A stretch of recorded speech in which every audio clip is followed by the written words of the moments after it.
Hello and welcome. This is TVC News at 10. The top stories. Presidency chooses to not respond to former President Olufunke Olakunrin's letter on insecurity. Non-teaching staff of universities start warning strike over owed allowances. Outside Nigeria, U.S. President denies accusations his tweets targeted at 4 women is racist.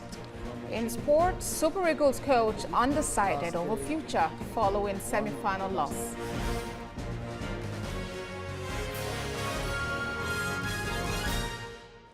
Well, former President Olufunke Olakunrin has written another letter to President Muhammadu Buhari over the state of Nigeria. In that letter, the former president warns about insecurity in the country and warns that Nigeria may slide into chaos if nothing is done.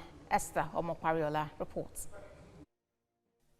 The 3-page letter began with the former leader asking that the contents be available to all who can help in proffering effective solutions for the problem of insecurity in the land. He says the insecurity challenges can no longer be ignored, treated with nonchalance, swept under the carpet, or treated with cuddling glove. Reacting to the government's claim of victory over Boko Haram, the former president says the terror sect still remain undiminished and are active, putting light to the government's claim. He also raised concerns about the rising cases of Fulani herdsmen crisis, which, according to him, has developed into banditry, kidnapping, armed robbery, and killings all over the country. However, the letter also revealed the thoughts of some sympathetic Nigerian groups about the killing of Chief Fasoranti's daughter, allegedly by Fulani herdsmen, who say this action threatens the country's continued existence. Chief Obasanjo, in the open letter, says he is deeply worried about 4 avoidable calamities: abandoning Nigeria into the hands of criminals who are all being suspected, rightly or wrongly, as Fulanese and terrorists of Boko Haram type; spontaneous or planned reprisal attacks against Fulanese who may inadvertently or advertently mushroom into pogrom or Rwanda-type genocide; similar attacks against any other tribe or ethnic group anywhere in the country, initiated by rumors, fears, intimidation, and revenge capable of leading to pogrom; violent uprising beginning from one section of the country and spreading quickly to other areas and leading to a dismemberment of the country. He says President Buhari must be seen to addressing this issue with utmost seriousness, and if there is failure, the principal responsibility will be that of the president and no one else. The former president submitted that resolving Nigeria's numerous challenges demand open-hearted debate and dialogue. Esther Omopariola, TVC News. But while the presidency has chosen to not respond directly to Mr. Obasanjo's letter, but a statement was released and signed by the president's senior special assistant on media and publicity, Garba Shehu. In it, the presidency noted that the government was mourning the death of the daughter of Afenifere leader, Reuben Fasoranti, and that this is no time to play politics. More sympathizers have continued to pay condolence visits to the home of Afenifere leader Reuben Fasoranti over the killing of his daughter. Factional leader of Afenifere, Ayo Fasomi, and former governor of Osun State, Olufunke were some of those there today. This comes as youth took to the streets of Akure against the killing by yet-to-be-identified gunmen. Ayodeji Moradiyo reports on that. The home of Afenifere leader Reuben Fasoranti in Akure, Ondo State capital, is still in mourning mood.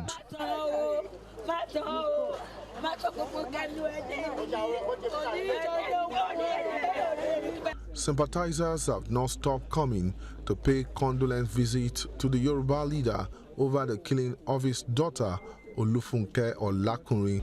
Some of the early callers are factional leader of Afenifere, Fasomi, former governor of Osun State, Olagunsoye Oyinlola, Oyewole Fashawe, some clerics, among others. For some of these visitors, the federal government needs to take proactive steps to tackle the menace of kidnapping. For the sanctity of life, I think a lot needs to be done about security. We should tighten up our security. In recent times, a number of people have been killed in Yoruba land. Yoruba people, irrespective of their political affiliation, must come together and salvage the nation. A group of youth protested the killing of the Afenifere leader's daughter. Armed with placards, the youth urged President Muhammadu Buhari to find lasting solution to the incessant killings in the country. The priority of the government in every country is to ensure that the life and security of people is saved under law. And as it is, we are here. Such, we have not seen it. People are dying every day. All we are crying for is for the government to rise to their duty and defend us, our people, and secure our lives and property. We no longer feel secured in Nigeria. We no longer feel secure in Southwest. These issues have happened, and it's happening to our leaders. Members of the Nigeria Bar Association, our branch, have also added their voice to the issue. At a news conference in Owo to usher in its week, the NBA decried the killing of Fasoranti's daughter, an high level of insecurity in the country. Are taking security votes. Okay, the essence of the vote is to ensure that the security of the people, is attended to. So a situation whereby a poor salary earner will be kidnapped, government should be ready to pay the ransom that are being demanded. The branch of NBA wants government to take proactive steps to tackle growing cases of kidnapping in the country.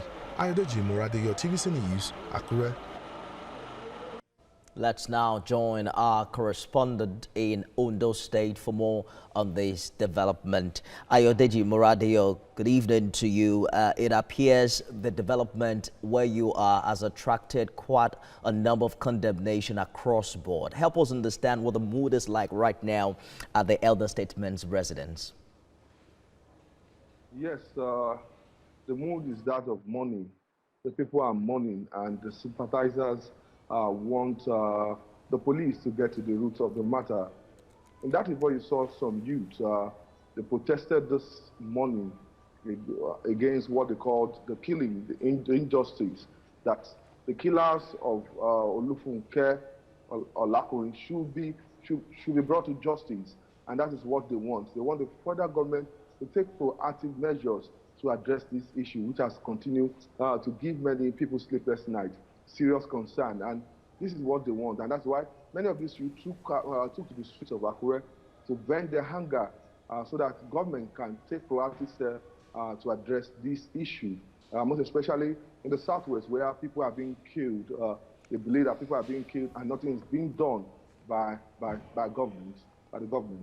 Talking about bringing the culprits to justice, the presidency just earlier on reacted to this development, saying that the federal government and indeed the presidency is mourning this latest development. What are we hearing from security officials as regards the perpetrators of these very heinous crime? The State Police Command says it is working tirelessly with other security agents deployed to uncover, to get to the root of this matter.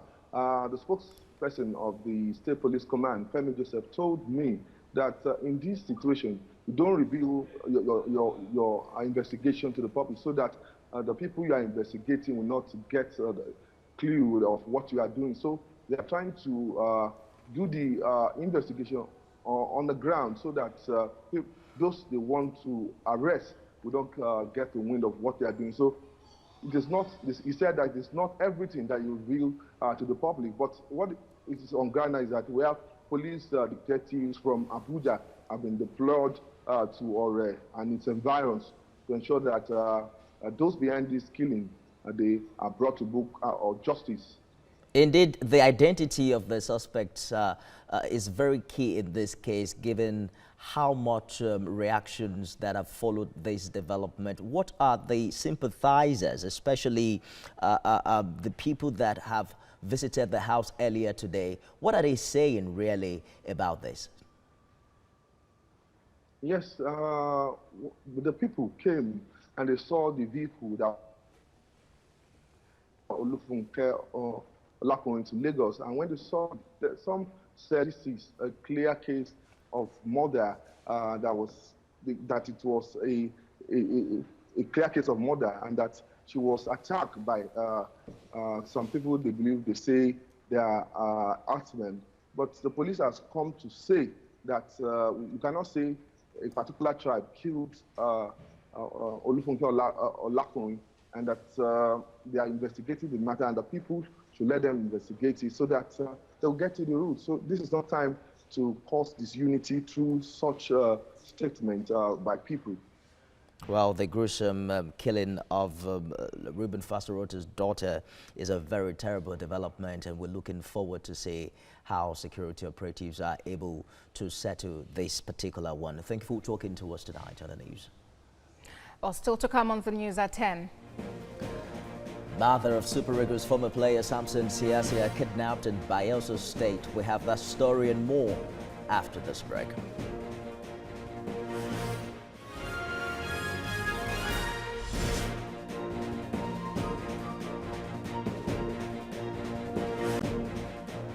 You are watching TVC News at 10. The mother of Super Eagles former player and coach Samson Siasia has been kidnapped. 76-year-old Ogeri Siasia was abducted with another woman and her 17-year-old daughter before dawn in Bayelsa State. Ovi Timotad has the details. An unusual calm envelops Odoni when we arrived at the community on Monday morning. Seated by the roadside is a woman whose appearance suggests all is not well in the area. This is the home of the parents of the former player and coach of the Super Eagles, Samson Siasia. The natives say unknown gunmen had gained entrance into the building at 2 in the morning. Kidnappers came to kidnap Ogere, then break the padlock, break the front door and kidnap her. This is the second time of kidnapping her coach mother. At 93, father of the former coach of the senior national team is the oldest man in Odoni. He looks inconsolable after the abduction of his 76-year-old wife. It is the same sad story just few kilometers away from the home of the Siasias. A woman and her daughter could not be found. Shell-shocked and distraught, the elderly women of Odoni community have come to the home of Florence Donana, kidnapped early this morning alongside her granddaughter and the mother of former Super Eagles player and coach Samson Siasia. Around 2 a.m., I hear noise from my house. Right? From the window I peep, I not see anybody. I go sleep. My person come and say, he just said they don't kidnap Siasia mother. So we can't come outside. 2 they don't kidnap her. We did that till after 5 before we go sleep. Then this morning I see I come greet my mother. I can't reach her now. The house open. I not see anybody. My snow daughter when they sleep with herself, never day. When I enter the house, everywhere they scattered. Boss are box so are from everywhere. So they scattered. So they kidnapped Samson Siasia's mother along with your mother and a girl in the house? Yes, Silekere Donana by name. The safe return of the 3 abducted persons is the primary concern of their family members. We don't permit them, not do anything, child. Make them just release them for us, because we not get money. If now when they need, we not get money. Because no work on what they do. No politicians. The kidnappers made their getaway through the River Nun, reminiscent of 2015 when they first struck. It was the same victim, Madam Ogere Siasia, a sad situation of lightning striking twice. Only this time, they also took along a woman and her 17-year-old daughter, leaving the people of the community more worried about their safety far away from home. Ovietime George, TVC News, Odoni.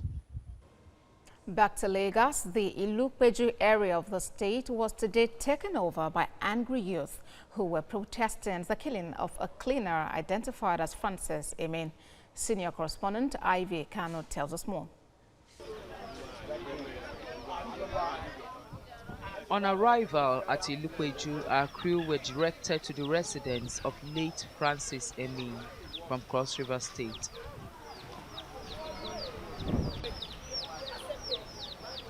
The crowd that greeted were neighbors who came to condole with Francis's sister, Esther.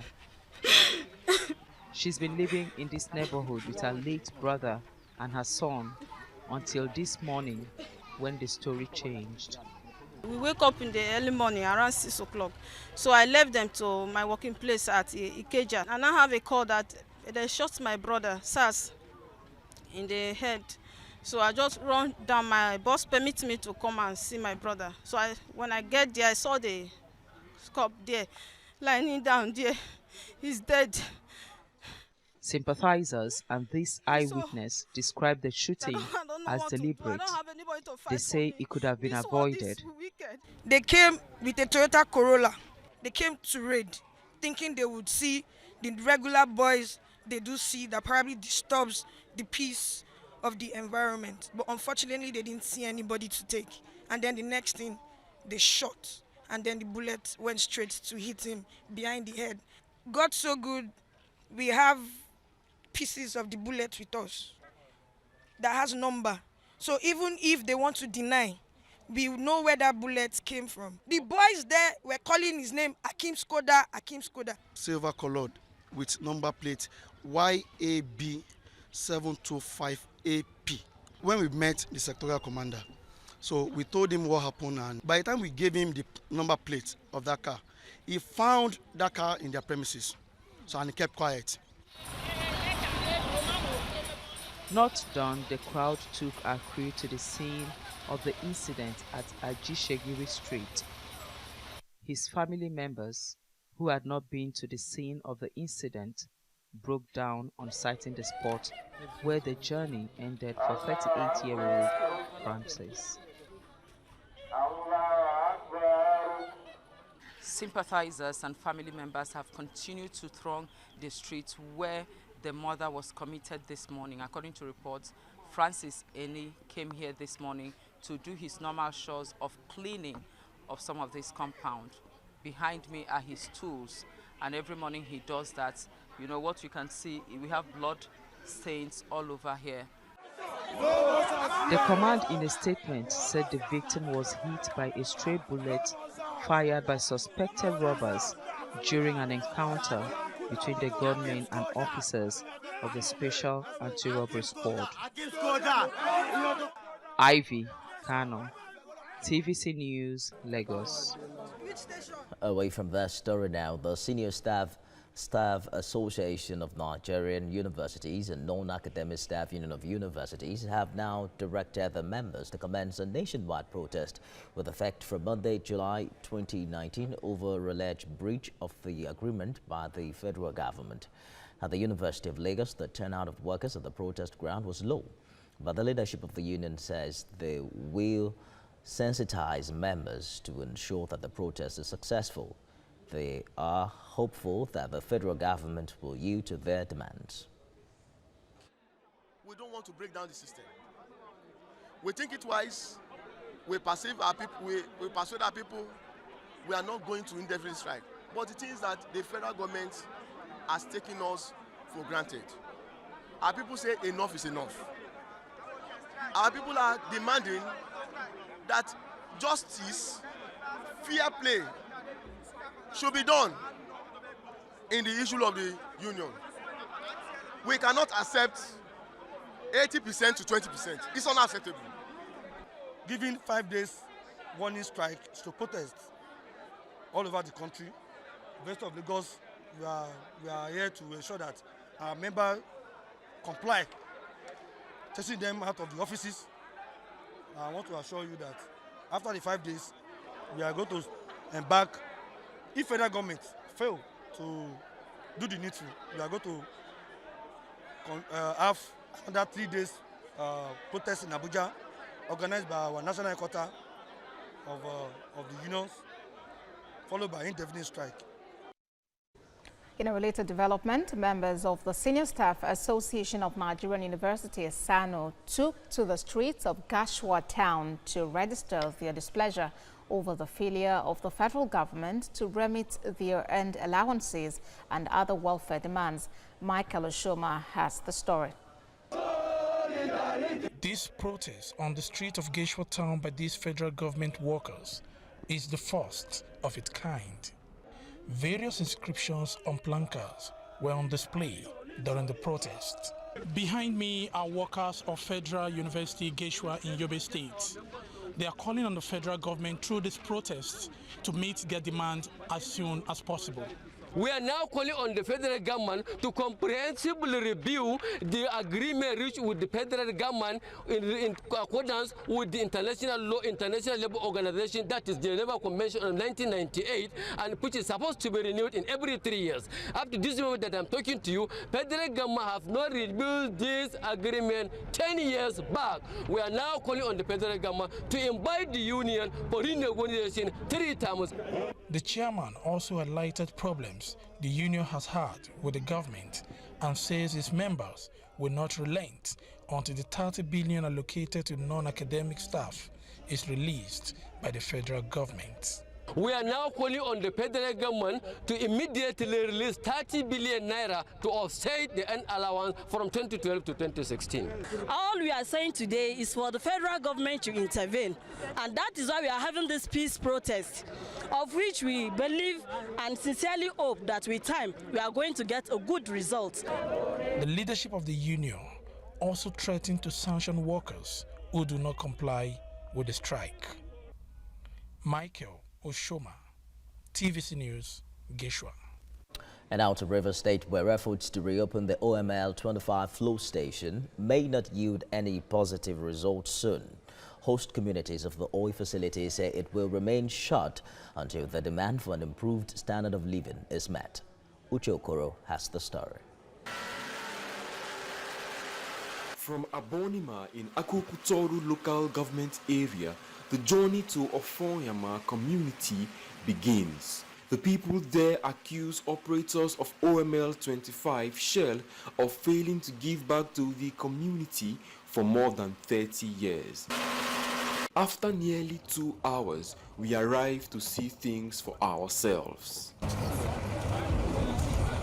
Before long, it becomes hard to believe that this quiet community plays co-host to a facility which produces around 45,000 barrels of crude oil and 135,000 metric tons of gas per day. Person wey fit help me, I go take a survive food to my pikin wey dey for upline. The lack of basic amenities is evident as Ofonyama community cannot boast of electricity, roads or any hospital, and there is nothing here for the youths. But perhaps the strongest evidence of neglect is this structure, a primary school constructed out of wood in 2017. Residents describe it as a desperate effort to reduce the number of out-of-school children here. Oftentimes, the people would gather in this church to pray for better days and for an end to the activities of Shell in their community. We don't have a single government project in our community. Number 2, and very, very important, is that the right of first refusal should be given to the community on the divestment of OML 25. The same is the story of neighboring Belema community. This is OML 25, also known as Belema Flow Station. The people claim it's been operated by Shell since 1980, but that the community has lost more than it has gained since then. Frustrated by this, the facility was shut down on August the 11th, 2017 through a joint effort of Belema, Ofoyama and Ngeje communities. SPDC has not only failed woefully in discharging its corporate social responsibilities, but has also destroyed our aquatic lives via its continuous oil exploration and gas flaring. The federal government has lost more than $2 billion since the shutdown of OML 25 2 years ago, but the aggrieved people say that's nothing compared to what their communities have had to suffer for decades. Uche Okoro, TVC News, Akukutoru, River State. This is TVC News at 10. Now, even though it's been suspended, okay, still ahead. Well, Ruga is still a talking point, and we have details about that after this break.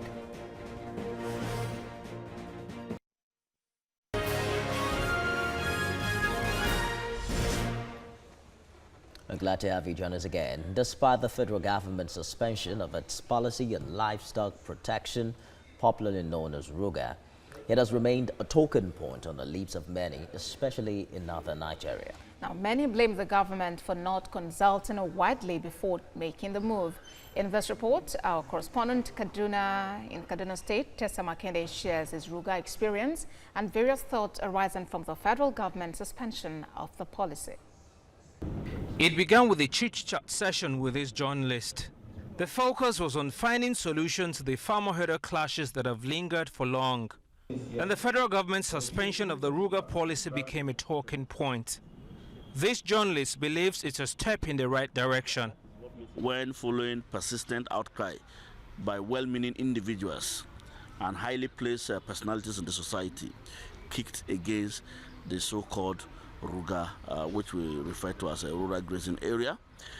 Our discourse caught the attention of passers-by who also offered to share their perspectives. And what started as a chit-chat session soon became a talking point for many. I'm not a stranger here. My mother is a Fulani, my father is Fulani, my sister. Most of them are quick to kick against suspension of the policy. They say allowing it to stand would have helped the situation. I have 1,450 cows, in all honesty. Tell me, is there an industry that will provide feed for my cow for 1 week in Benue? If you give me a land and say I should ranch 1,400, my elder sister has 4,000. My auntie has 10,000. Give me the land and the food and the medication to ranch, and I will do it. I then shared my experience with them on isolation of the projected settlement, having visited Ruga Wakili in Kajuru local government area of Kaduna State. It was here the state governor got report of 66, on later 131 lives allegedly being killed and buried earlier in the year. And going down memory lane, I drew their attention to the 1969 judgment banning open grazing. Justice Adewale Thompson of the High Court, Abeokuta Division, on 17th April, said grazing openly is inimical to peace and tranquility. He tasked cattle owners to either fence or ranch their animals in the interest of peace and justice. I then sought the perspectives of these cattle owners on the judgment. They said as much as it sounds good, implementing it remains a far cry.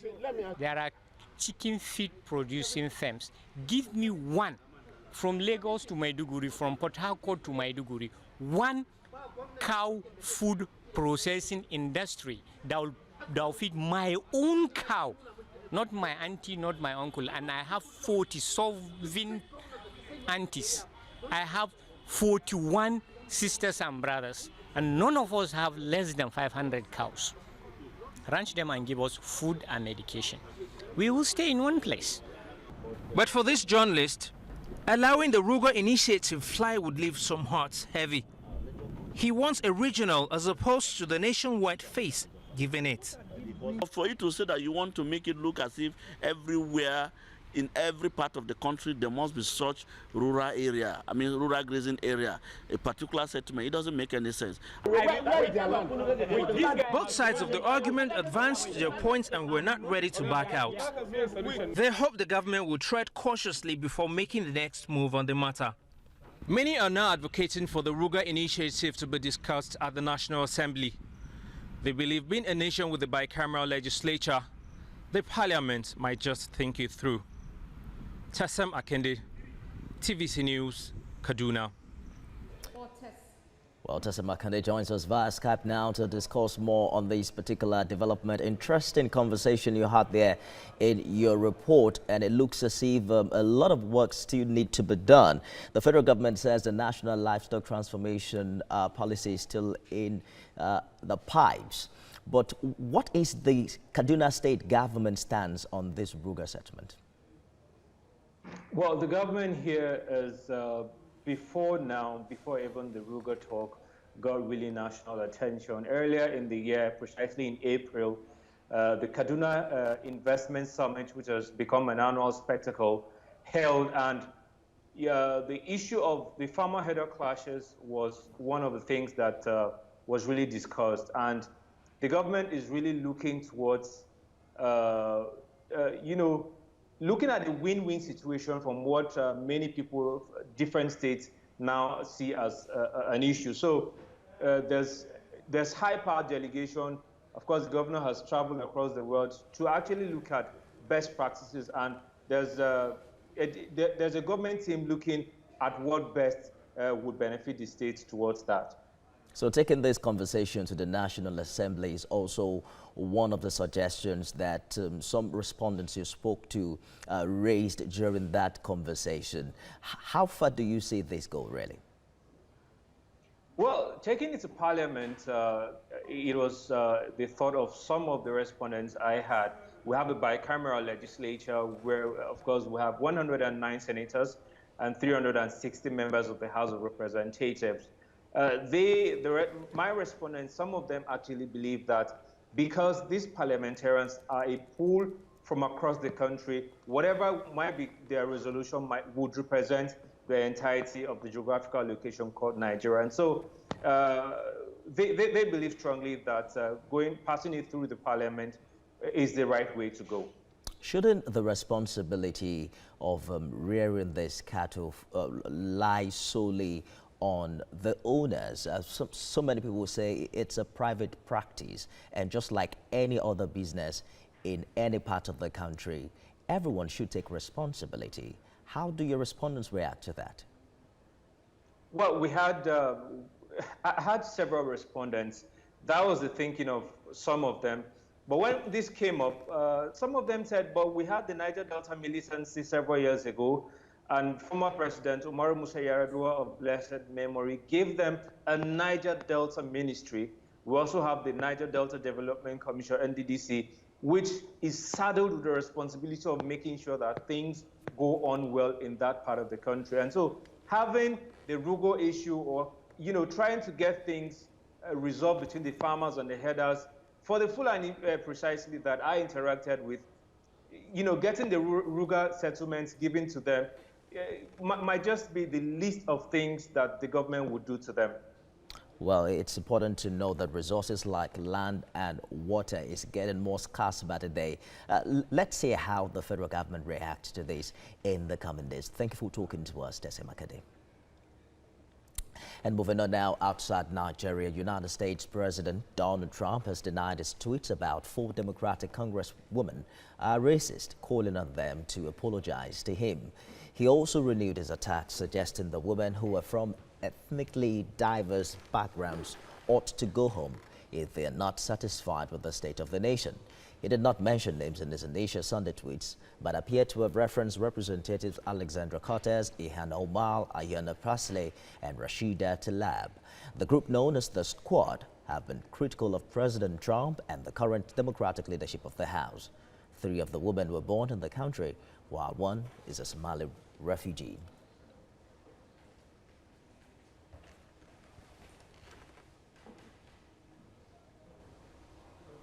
Still ahead on TVC News at 10. Inflation rate in Nigeria drops as prices of staple foods remain stable. We have details of these and other stories coming up now in business.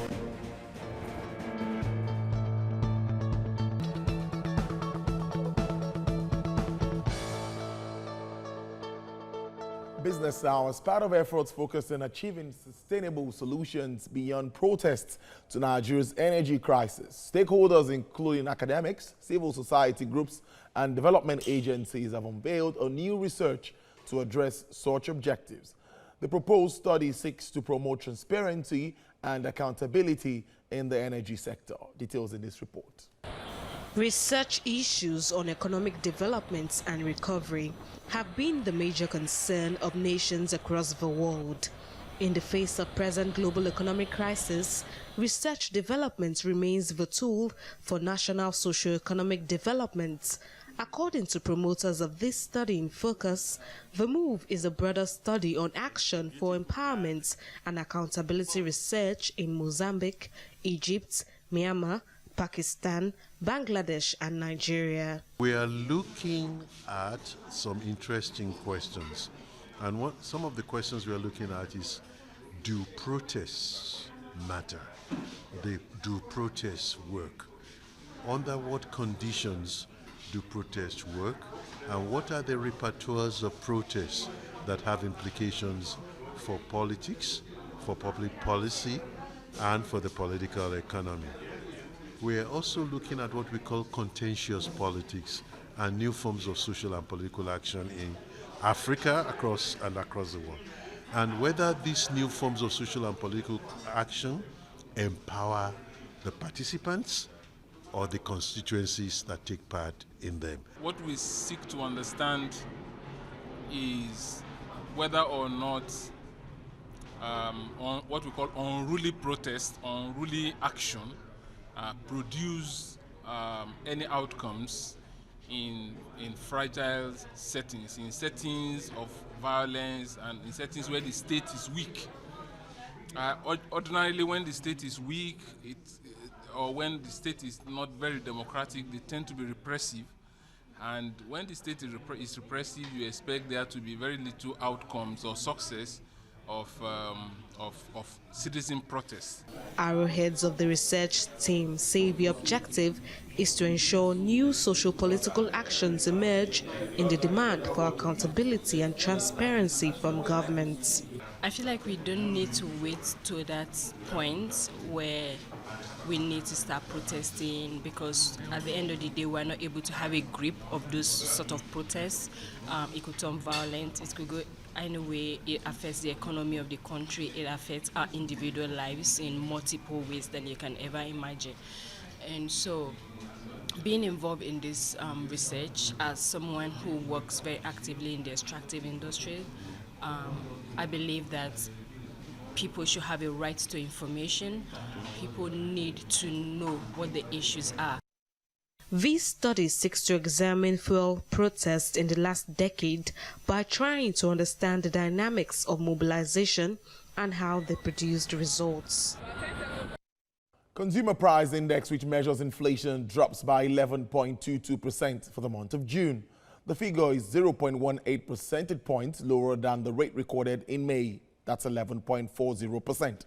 There is a general stability in prices of staple foods. Many analysts say the heavy rainfall and flooding in key regions of the country may have adverse effects on crops. The Moroccan government plans to sell an 8% stake in telecommunications giant Maroc Telecoms for nearly $900 million to offset the country's budget deficit, despite an outcry from the opposition. Maroc Telecoms, which is listed on the Casablanca and Euronext stock exchanges, is 53% owned by UAE telecoms firm Etisalat.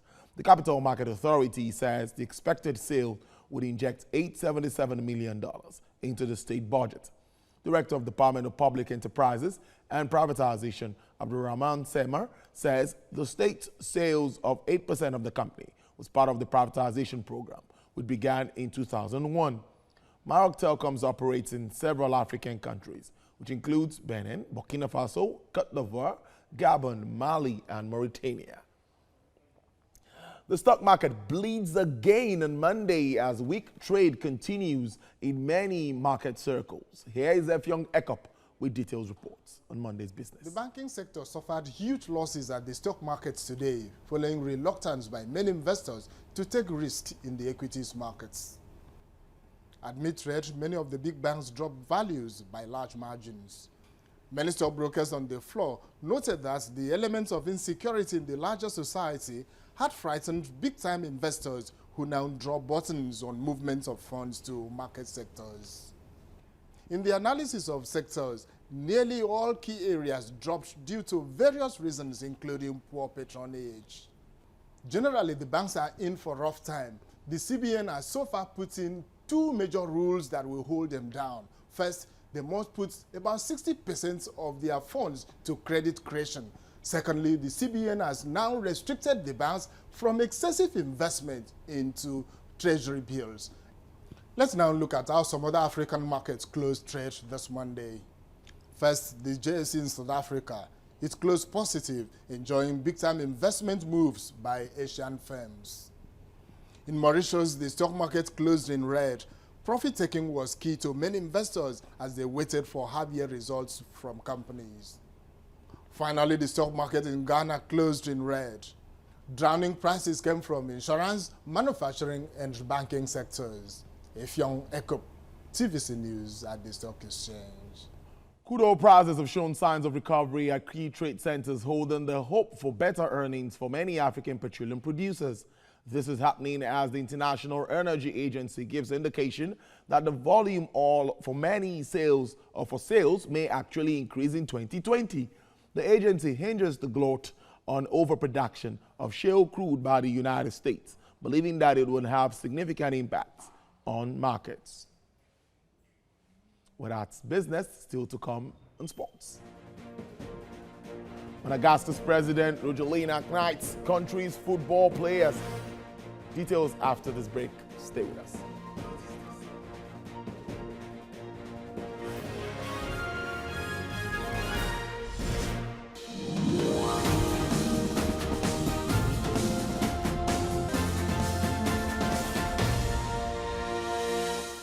And in sport, Gernot Ross says he is not in a hurry to make a decision on his future as Super Eagles manager. The German made this submission in the aftermath of Nigeria's loss to Algeria in the semi-final of the Africa Cup of Nations. Ross still has a year left on his contract and has been criticized for his tactics and choice of players. The 66-year-old gaffer has confirmed that he will take time after Wednesday's third-place playoff against Tunisia to decide the next step. From a genie of football, made the difference. Last day we won in the last minute against South Africa. Today we lost. That's football. Super Eagles winger Ahmed Musa wants the team to move on quickly from the disappointing loss to Algeria and end the competition on a high by winning the third-place match against Tunisia. The Eagles have a chance to take something home from the competition if they beat Tunisia in Cairo.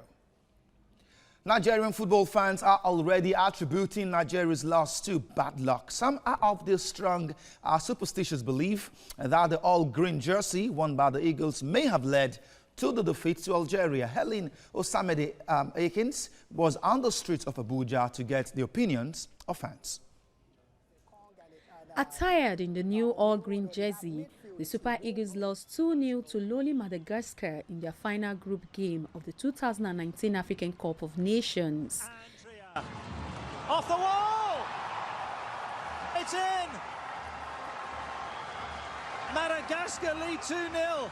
Some of the fans became apprehensive the moment Eagles lined out for the semi-final match against the Desert Forces of Algeria in the green jersey. Their worst fears were confirmed when Manchester City winger Riyad Mahrez scored a stoppage-time free kick to end Nigerians' dream of a fourth African crown with the last kick of the match. The mind-blowing Mahrez has done it! Algeria are through! Football fans say the jersey is a bad omen because the Eagles have never won any match with it since it was launched just before the 2018 FIFA World Cup in Russia. The jersey had bad luck, so they should change it to another color. I feel if there should be other option, maybe for a away jersey, maybe they should change that color to a different color, maybe a white one. So when I first entered starting with that green jersey, I said the same thing. But anytime they wear a jersey, I never see any progress. So it's what we believe. It will work for you. We believe in that other jersey, and they work for us. We don't believe in that green jersey. But others think otherwise. Our all politicians, all big men, that they always promise them money, because that money is giving them a lot of what we like, I will say, grit, not them to pass the ball to their fellow player. Because you got to have a good position to pass it. There's a ball that could have passed for Ahmed Musa. Ahmed Musa could have scored that goal, and that goal could have given us a hope to go to the final. The Super Eagles first won this jersey in 2018 and won in a friendly match against Poland. And in 2019 African Cup of Nations, the Eagles won this jersey twice and lost twice to their opponents, Madagascar and Algeria. Helen Osameda-Akins, TVC News, Abuja. Well, for those who do not have issues with their jerseys, talking about Madagascar, the president of that country, Andry Nirina Rajolina, has awarded the country's Nations Cup squad with the rank of Knight of the Malagasy National Order for their heroics at the tournament. The team made their first appearance at the Continental Showpiece this year and performed beyond their expectations by reaching the quarterfinals. They progressed from Group B as leaders ahead of Nigeria and Guinea before knocking out the DR Congo in the round of 16. Their run at the competition was halted in the quarterfinals by Tunisia. New Juventus signing Aaron Ramsey has described his move to the Italian team as a dream and also a challenge. The Welsh midfielder said he was looking forward to embracing a new culture. He joined Juventus from Arsenal, where his contract ran out in February after 11 seasons with the Gunners. The 28-year-old is the third Welshman to play for Juventus after John Charles and Ian Rush. I knew that Juventus was interested. You know, I couldn't refuse that. So. You know, it's a great club, one of the biggest in the world, and to have that opportunity to come here and to play for them, you know, is a dream. You know, to come and play at the top level, and as well is a challenge for myself to, you know, to come over to experience a different way of life, a different culture. And French World Cup winner Antoine Griezmann and Dutch midfielder Frankie de Jong had their frustrating session with Barcelona on Monday. The capture of the France striker adds further firepower to a Barca strike force which already has Lionel Messi and Luis Suarez. The new signings are expected to further strengthen the Catalan Giants ahead of the coming season.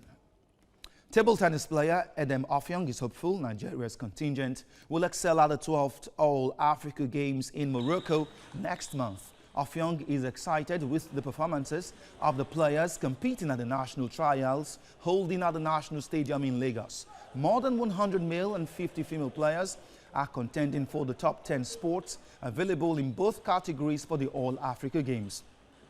The 20 players will commence the second phase of camping, which will begin after the trials. The selected players will then compete against their foreign counterparts in the final phase of camping next month. Very prepared. I'm so prepared because I really want to win the All-African Games, even though it's not going to be easy, but I have to start now to prepare. It's okay, it's a normal thing. We are used to the camping and everything is okay. Everybody is okay, the camping, the players, the coaches, everything is okay. And that's all on sport at this time. Well, I'm just wondering what you think about the green jersey. Well, I think I just have a preference for the other jersey. The other jersey. Perhaps the jersey must have also affected the performance of the boys because they were not very impressive at that game. Let's see how this the third place goes. Would go, yes. Well, that's all at this hour. You can follow us on our social media platforms for updates. We are on Facebook, Twitter, and Instagram, and our handle is @TVC News NG. You can also get details of all the stories we're reporting on our website, tvcnews.tv. On behalf of everyone here, thank you and good night.